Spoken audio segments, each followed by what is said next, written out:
ఓం నమో వెంకటేశాయ. ఆధ్యాత్మిక విశేషాలకు స్వాగతం. ముందుగా ప్రధానాంశాలు.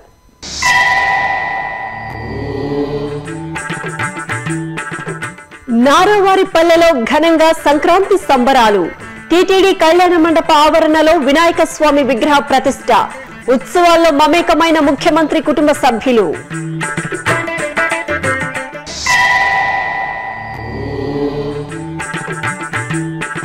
తిరుపతిలో ఘనంగా ముగిసిన నీరాటోత్సవాలు.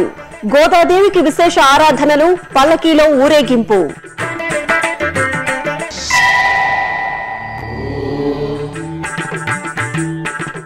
గోవిందరాజస్వామి వారి ఆలయంలో అధ్యయన సంరంభం. సర్వాంతర్యామికి జీయంగార్ల దివ్య ప్రబంధ సమర్పణం.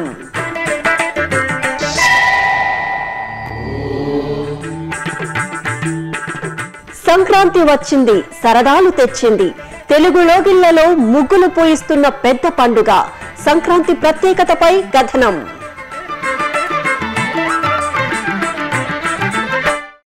తిరుపతి సమీపంలోని నారావారిపల్లె రాష్ట్ర ముఖ్యమంత్రి నారా చంద్రబాబు నాయుడు స్వగ్రామం సంక్రాంతి పండుగ శోభతో కాంతులీనుతోంది. రంగవల్లులు, పిండి వంటల ఘుమఘుమలతో ఆ ప్రాంతం ఆధ్యాత్మిక వాతావరణాన్ని సంతరించుకుంది. ముఖ్యమంత్రి సతీమణి నారా భువనేశ్వరి, కోడలు నారా బ్రహ్మిణి, మనవడు దేవాంశ్ సంక్రాంతి సంబరాల్లో పాల్గొని ప్రజల్లో ఉత్సాహాన్ని నింపారు. ఉత్సవాల్లో ముందుగా నారావారిపల్లెలోని తిరుమల తిరుపతి దేవస్థానం కళ్యాణ మండపం ఆవరణలో నూతనంగా నిర్మించిన ఆలయంలో శ్రీ వినాయక స్వామివారి విగ్రహ ప్రతిష్టాపన ఘనంగా జరిగింది. ముఖ్య అతిథులుగా నారా భువనేశ్వరి, నారా బ్రాహ్మణి పాల్గొన్నారు. ఈ సందర్భంగా వీరు వినాయక స్వామివారికి ప్రత్యేక పూజలు నిర్వహించారు. అనంతరం అర్చకులు యాగశాలలో వివిధ వైదిక కార్యక్రమాలు నిర్వహించాక వినాయక స్వామి విగ్రహాన్ని ప్రతిష్ఠించారు.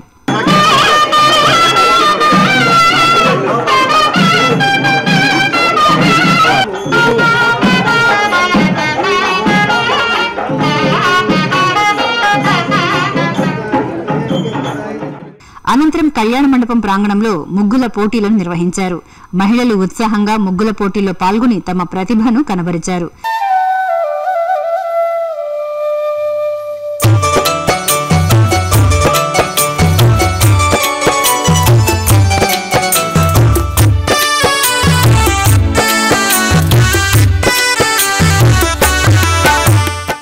అనంతరం చిన్నారులకు ఆటల పోటీలను నిర్వహించారు.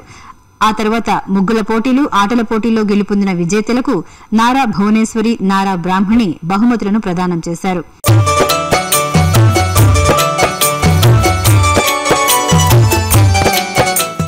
ఈ సందర్భంగా వివిధ రకాల పిండి వంటలను నారా భువనేశ్వరి కుటుంబ సభ్యులతో కలిసి రుచి చూశారు. అందరికీ సంక్రాంతి శుభాకాంక్షలు అండి. ప్రతి సంక్రాంతికి నేను అందరు కోరేది ఏంటంటే మన గ్రామాలకు వెళ్ళి గ్రామాల్లో పెద్దలకి, బంధుమిత్రులతో సంతోషంగా గడిపి పుష్టిగా భోంచేసి హ్యాపీగా ఉండాలి. మనందరం కూడా దేశం అభివృద్ధి కోసం కష్టపడి ఆ కష్టం నుంచి వచ్చే సంతోషం, సంపదతో మనందరం సుఖంగా సంతోషంగా ఉండాలి. మరొక్కసారి అందరికీ నా సంక్రాంతి శుభాకాంక్షలు. ఇక ఇక్కడి సామాజిక ఆరోగ్య కేంద్రం వద్ద టీటీడీ స్విమ్స్ ఆధ్వర్యంలోని పింక్ బస్సు ద్వారా వైద్య శిబిరాన్ని నిర్వహించారు.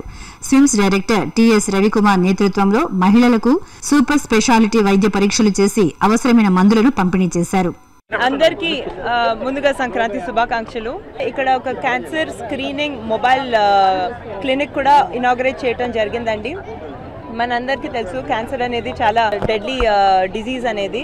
సో అందుకే నేను కోరుకునేది ఏంటంటే మహిళలు ఎవరైతే 30+ ఉన్నారో వాళ్ళందరూ సర్వికల్ క్యాన్సర్ స్క్రీనింగ్ డెఫినెట్గా చేయించుకోవాలండి. అదే కాకుండా 50+ మహిళలందరూ బ్రెస్ట్ క్యాన్సర్ స్క్రీనింగ్ కూడా చేయించుకోవాలి. సో దాని ఇనాగరేషన్, మొబైల్ క్లినిక్ ఇనాగరేషన్ ఇక్కడ చేయడం జరిగింది. అదే కాకుండా ఓరల్ క్యాన్సర్ స్క్రీనింగ్ కూడా చేసుకోవాలండి డెఫినెట్గా. And wishing everyone a very happy Sankranti again. అందరూ వాళ్ళ విలేజ్ దగ్గరికి వెళ్ళి వాళ్ళ ట్రెడిషన్స్, వాళ్ళ రూట్స్, వాళ్ళ పీపుల్తో నిజంగా రీకనెక్ట్ అవ్వాలండి. And this gives us a lot of happiness as a family.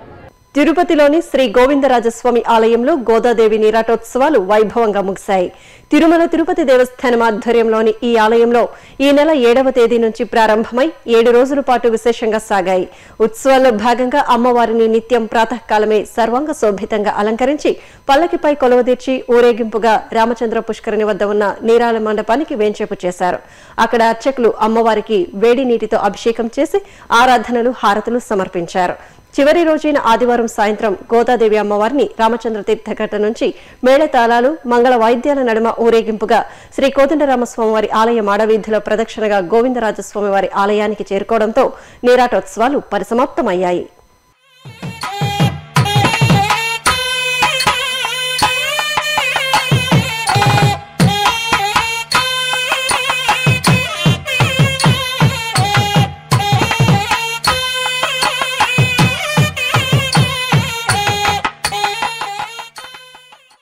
తిరుపతిలోని శ్రీ గోవిందరాజస్వామివారి ఆలయంలో అధ్యయనోత్సవాలు వైభవంగా జరుగుతున్నాయి.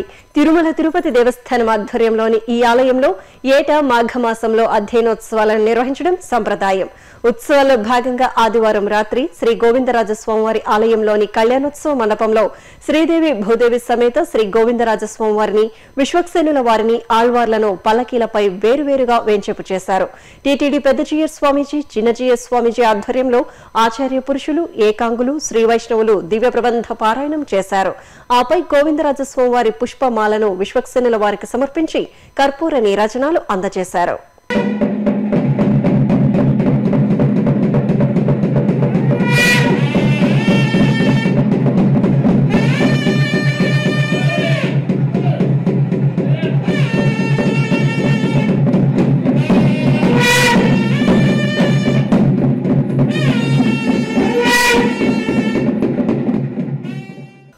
పెద్ద పండుగ సంక్రాంతి వస్తోందంటే చాలు ఎంతో సంబరం.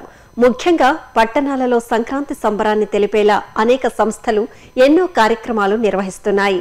ఈ నేపథ్యంలో తిరుపతిలోని టీటీడీ క్వార్టర్స్ మైదానంలో వరసిద్ధి వినాయక నిమజ్జనోత్సవ కమిటీ ఆధ్వర్యంలో సంక్రాంతి సంబరాలు జరిపారు. ఈ సందర్భంగా ముగ్గుల పోటీలను ఆద్యంతం ఉత్సాహంగా జరిపారు. అలాగే పిల్లలు గాలిపటాలు ఎగురవేసి సంబరాలు చేసుకున్నారు. సంక్రాంతి అంటే పంటల సంవత్సరాది. అన్ని రకాల పంటలు పొలాల నుంచి ఇళ్లకు చేరే తరుణం ఇదే. దాన ధర్మాలకు వెసులుబాటు ఉంటుంది. మనది వ్యవసాయ దేశం కాబట్టి పంటలు వచ్చే తరుణమే పండుగల ఋతువు అవుతుంది. అందుకే సంక్రాంతి పండుగను ఎంతో ఘనంగా జరుపుకోవడం సంప్రదాయం. సూర్యుడు మకర రాశిలోకి ప్రవేశించే రోజునే మకర సంక్రాంతిగా పిలుస్తున్నాం. 3 రోజుల పాటు జరుపుకునే ఈ పండుగ విశేషాలేంటో తెలుసుకుందాం.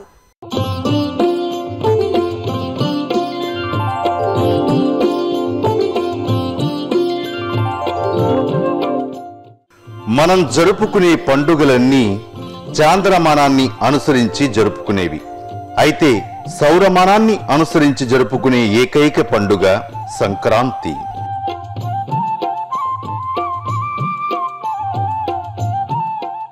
ఈ పండుగ తిథి ప్రధానమైనది కాకపోవడంతో ఏటా జనవరి 14, 15 తేదీల్లో వస్తూ ఉంటుంది. రైతులందరికీ పంటలు చేతికొచ్చే కాలమిది. ధాన్యలక్ష్మి రూపంలో లక్ష్మీదేవి రైతు ఇంటికి చేరుతుంది. ఆ పౌష్యలక్ష్మిని ఆహ్వానిస్తూ జరుపుకునే పండుగే సంక్రాంతి. చేతి కందిన పంటను చూసుకుని అప్పటిదాకా పడిన కష్టాన్ని మరచిపోతాడు అన్నదాత. ఇది 3 రోజుల పండుగ. మొదటి రోజు భోగి, 3వ రోజు కనుమ, మధ్యన సంక్రాంతి.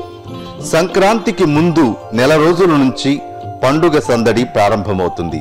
హరిలో రంగహరి అంటూ వచ్చే హరిదాసులు, డూడు బసవన్నలు, ఇక శంభో శివశంభో అంటూ వచ్చే జంగం దేవరలు, ఇలా ఎందరో సంక్రాంతి పర్వదినాన ఇళ్ల ముంగిటకు భిక్షకు వస్తారు.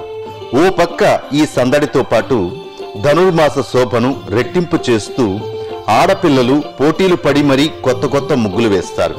తమ సృజనాత్మకతను అంతా ముగ్గులో చూపిస్తారు. రంగురంగుల ముగ్గులు వేసి గొబ్బెమ్మలు పెడతారు. ఇలా సంక్రాంతి పండుగ నెల రోజుల ముందు నుంచే సందడిని తీసుకువస్తుంది. ఇక మకర సంక్రమణానికి ముందు రోజు భోగి పండుగ. దక్షిణాయనానికి, ధనుర్మాసానికి చివరి రోజు. భోగభాగ్యాలు ప్రసాదించే పండుగ కాబట్టి భోగి అయింది. విష్ణు చిత్తుని కుమార్తె ఆండాళ్ ధనుర్మాసంలోని పాశురాలతో, కాత్యాయని వ్రతంతో రంగనాథుణ్ణి మెప్పించింది. భోగినాడు ఇంద్ర పూజ కూడా చేస్తారు. తెల్లవారక ముందే మంచు తెరల మధ్యన భోగి మంటల కోలాహలం మొదలవుతుంది. మనసులోని మాలిన్యాన్ని ఈ మంటల్లో వేసి తగులుబెట్టమని ఈ మంటలకు అర్థం. దీని వలన మనల్ని పట్టి పీడించే దుష్టపీడలు పోతాయని విశ్వాసం. భోగి రోజున సూర్యోదయానికి ముందే అభ్యంగన స్నానం చేసి పులగం తయారు చేసి సూర్య భగవానుడికి నివేదిస్తారు. సాయంత్రం వేళ 5 ఏళ్లలోపు పిల్లలకు భోగి పళ్ళు పోస్తారు. దీని వలన పిల్లలకు బాలారిష్టాలు తొలగుతాయని నమ్మకం.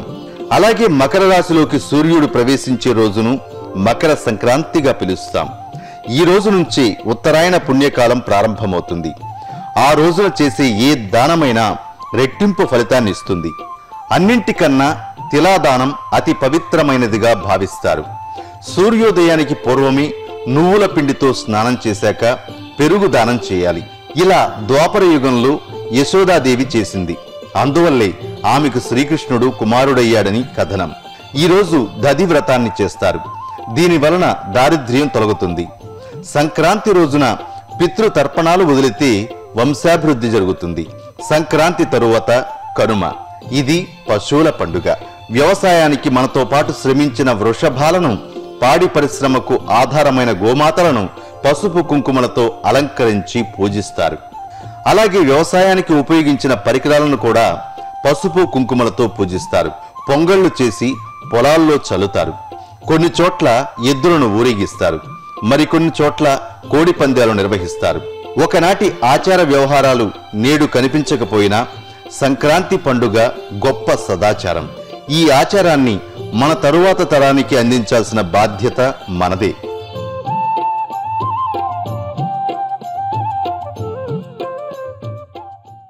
ఇప్పుడొక చిన్న విరామం.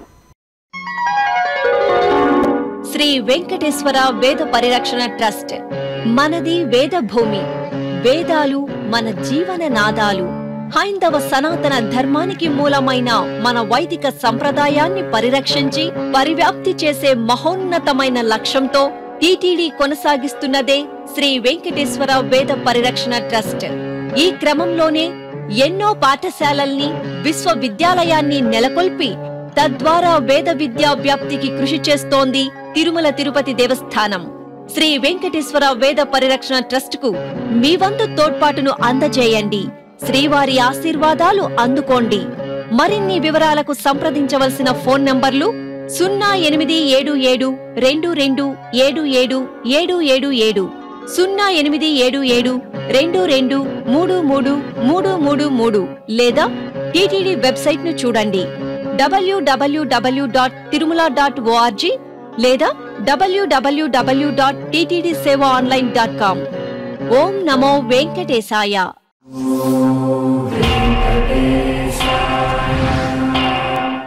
ఆధ్యాత్మిక విశేషాలకు తిరిగి స్వాగతం. భాగ్యనగరం ఆధ్యాత్మిక శోభతో ప్రకాశించింది. సంక్రాంతి పండుగకు ముందు గోదాదేవి కళ్యాణాలు, కలియుగ ప్రత్యక్ష దైవం శ్రీ వెంకటేశ్వర స్వామివారి కళ్యాణ ఘట్టాలతో మెరిసింది.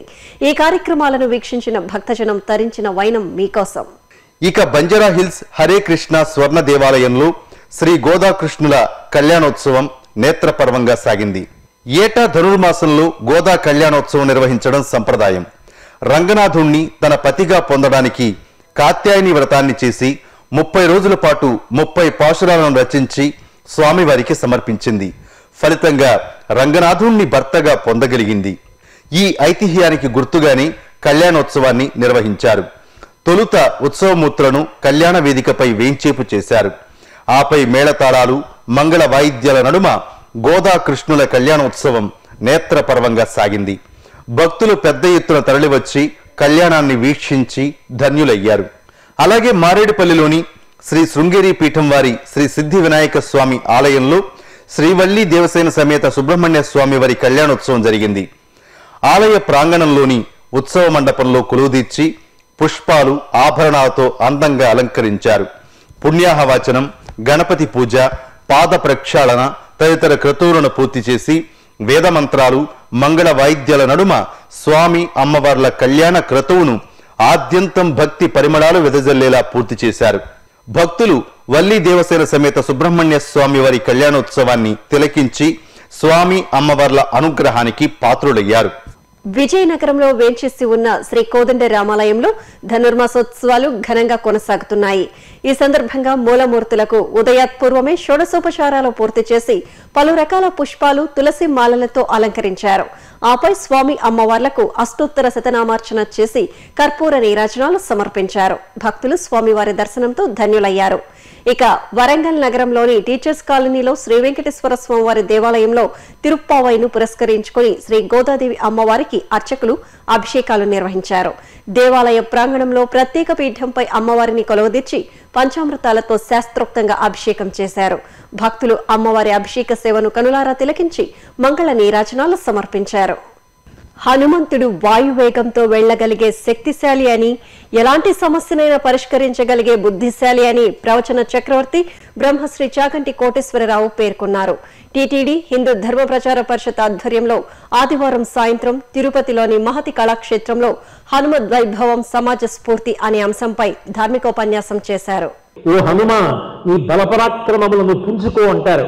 నిజంగానే ఆయనకి శాప విమోచనం అయిపోగానే మహేంద్రగిరి మీద నిలబడితే ఆయనతో వచ్చిన వానరులు తెల్లబోయారు. ఆయన తేజస్సుని చూసి, నాది సామాన్యమైన బలం కాదు, ఇక్కడ మహేంద్రగిరి మీద నించుని నా శరీరాన్ని పెంచి సముద్రానికి ఆవలి వైపున నా చేతితో తాకాలని నాకు ఉంది. ఈ భూమికంతటికి ప్రదక్షిణంగా తిరగాలని ఉంది. నేను తలుచుకుంటే ఈ సముద్రములనన్నిటినీ అల్లకల్లోలం చేయగలను, పర్వతములను గాలిలోకి విసిరి బంతులాడగలను, ఈ భూమిని కలచివేయగలను, ఈ సృష్టినంతటినీ తిరగగొట్టగలను. అంతటి మహాబల పరాక్రమములు కలిగినటువంటి నేను సీతమ్మ జాడ కనిపెట్టడం కోసం, సుగ్రీవుడి యొక్క పరువు ప్రతిష్టల కోసం, వానర జాతి సంక్షేమం కోసం బయలుదేరుతున్నానని ప్రతిజ్ఞ చేశారు తప్ప నేనింత గొప్పవాడినని మాత్రం ఎక్కడా అతిశయంతో ప్రకటించారు. తిరుమల తిరుపతి దేవస్థానం అనుబంధంగా ఉన్న కడప జిల్లా దేవుని కడప శ్రీ వెంకటేశ్వర స్వామివారి ఆలయంలో తిరుచి సేవ జరిగింది. ఆలయంలో జరుగుతున్న ధనుర్మాస ఉత్సవాల్లో భాగంగా శ్రీదేవి భూదేవి సమేత స్వామివారికి నిత్య పూజలు చేసి సుందరంగా అలంకరించారు. ఆపై స్వామి అమ్మవార్లను తిరుచిపై కొలవదీర్చి ఆలయ మాడవీధుల్లో ఊరేగించారు. భక్తులు కర్పూర హారతులు సమర్పించి స్వామివారికి నీరాజనాలు సమర్పించారు.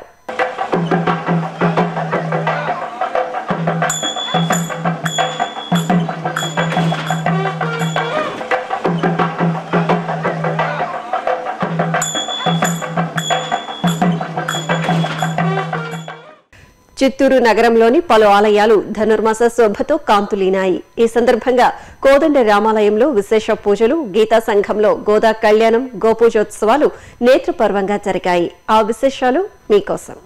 చిత్తూరులోని శ్రీ కోదండరామాలయంలో నమ్మాళ్వార్ పరమపద ఉత్సవాన్ని వేడుకగా నిర్వహించారు. ముందుగా శ్రీ కోదండరామస్వామి వారిని, గోదాదేవి అమ్మవారిని, శ్రీ రామానుజాచార్యులను చక్కగా అలంకరించి నీరాజనాలు సమర్పించారు. ఛత్ర చామర సేవలను జరిపారు. ఆపై శ్రీరంగనాథుని ఉత్సవమూర్తిని చక్కగా అలంకరించి ఆలయ ఆవరణలో కొలువుదీర్చారు. భక్తాగ్రేసరుడైన నమ్మాళ్వార్కు ఆరాధనలు చేశారు. ఆపై ఆళ్వార్ రచించిన 1008 పాశురాలను గానం చేశారు. 1,00,000 తులసి దళాలతో అర్చించి హారతులు సమర్పించారు. అలాగే చిత్తూరు బ్రాహ్మణ వీధిలోని గీతా సంఘంలో గోదా కళ్యాణం జరిగింది. ఆలయ ఆవరణలో ఏర్పాటు చేసిన ప్రత్యేక వేదికపై సుందరంగా అలంకరించి గోదా రంగనాథులను కొలువుదీర్చారు. విశ్వక్సేనారాధన, పుణ్యాహవాచనం, కంకణ ధారణ, యజ్ఞోపవీత ధారణ, మాంగళ్య పూజ తదితర క్రతువులను వేదోక్తంగా నిర్వహించారు. తరువాత మేళతాళాలు, మంగళ వాయిద్యాల నడుమ గోదా కళ్యాణాన్ని కనుల పండుగగా జరిపారు.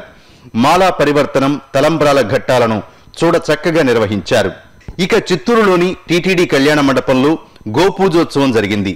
తిరుమల తిరుపతి దేవస్థానం హిందూ ధర్మ ప్రచార పరిషత్ సంయుక్త ఆధ్వర్యంలో శ్రీ వెంకటేశ్వర స్వామి చిత్రపటాన్ని ఏర్పాటు చేసి పూజలు చేశారు. అష్టోత్తరాలను పారాయణం చేశారు. అనంతరం సకల దేవతా స్వరూపమైన గోమాతకు పసుపు కుంకుమలతో అర్చనలు చేసి నూతన వస్త్రాలతో అలంకరించారు. సురభి, లక్ష్మి అష్టోత్తరాలతో పూజించి కర్పూర హారతులు సమర్పించారు. కృష్ణా జిల్లా వ్యాప్తంగా పలు ఆలయాల్లో ధనుర్మాస పూజలు ఘనంగా జరుగుతున్నాయి. ఈ సందర్భంగా నిర్వహించిన గోదా రంగనాథుల కళ్యాణోత్సవం, అలాగే గోపూజోత్సవాల్లో భక్తులు అశేషంగా పాల్గొని తన్మయులయ్యారు.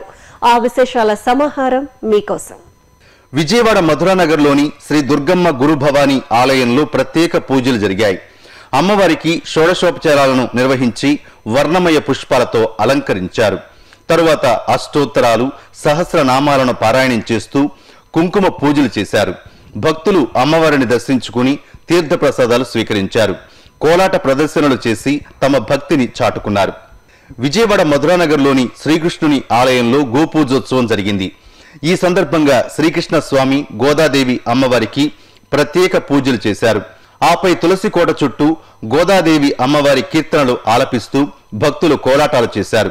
ఆపై సకల దేవతా స్వరూపమైన గోమాతకు పూజలు చేశారు. వస్త్ర సమర్పణ, దానా సమర్పణ చేసి భక్తులు ఆశీస్సులు అందుకున్నారు.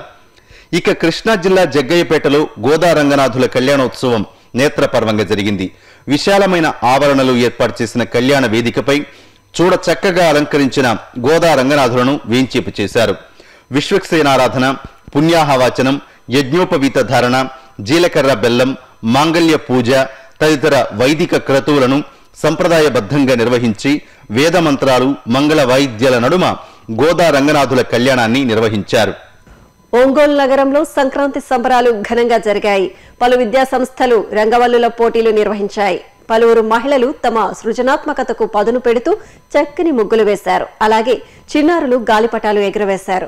భోగి మంటలు, పొంగళ్లు, గాలిపటాలతో ప్రజలు ఆనందోత్సాహాలతో సంబరాలు చేసుకున్నారు. ఇక హిందూ ధర్మ ప్రచార పరిషత్ ఆధ్వర్యంలో ప్రకాశం జిల్లా ఒంగోలులో శ్రీ బాపూజీ గో సంరక్షణ సంఘంలో గోపూజ కార్యక్రమాన్ని వైభవంగా నిర్వహించారు. గో సంరక్షణశాలలోని వేణుగోపాలునికి కర్పూర నీరాజనాలు సమర్పించాక గోమాతను పసుపు కుంకుమలతో పూజించి మంగళహారతులు సమర్పించారు. నవీపేట్ మండలంలోని ఫతేపూర్ గ్రామంలో మైసమ్మ అమ్మవారికి బోనాల సమర్పణ ఘనంగా జరిగింది. ఈ సందర్భంగా మైసమ్మ తల్లిని చూడచక్కగా అలంకరించారు. భక్తులు ఆలయానికి తరలివచ్చి అమ్మవారి సేవలో తరించారు. ఇదిలా ఉంటే మహబూబ్ నగర్ లో సంక్రాంతి ఉత్సవాలను వేడుకగా జరుపుకున్నారు. మహిళలకు రంగవల్లుల పోటీలు నిర్వహించగా సంక్రాంతి ప్రత్యేకతను చాటి చెప్పేలా చక్కటి ముగ్గులు వేసి బహుమతులు గెలుచుకున్నారు. తిరుమలలో జరిగిన సాంస్కృతిక కార్యక్రమాన్ని కళానీరాజనంలో వీక్షిద్దాం.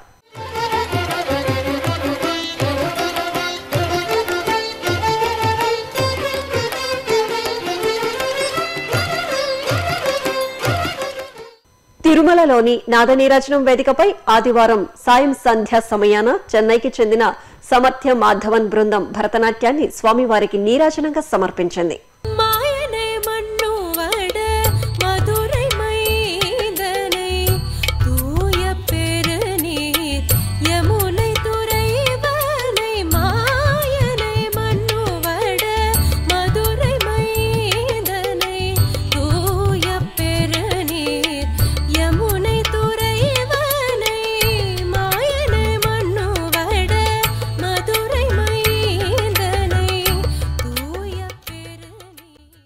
తిరుమలలో శ్రీవారి దర్శనం, వాతావరణం తదితర విశేషాలను ఇప్పుడు తిరుమల సమాచారంలో తెలుసుకుందాం.